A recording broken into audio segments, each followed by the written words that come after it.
How to make Google homepage on Safari iPhone. Hey everyone, welcome back to our channel. In today's video I will guide you on how you can make Google the default search engine, which means the homepage on your iPhone.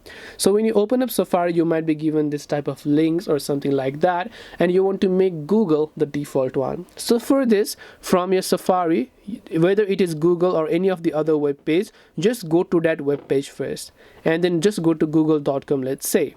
Now once you go to google.com, let's say we want to make this default whenever we open Safari. Now after that, just tap on this little share icon from the bottom, and then over here you'll find this option right here that says add bookmark. So all you have to do is just tap on the add bookmark option here, and then here you can just see this option. You can also locate it to favorites if you'd like, or you can just tap the save option, and once you have done that, next time whenever you open the Safari browser, Google will be set as a default homepage.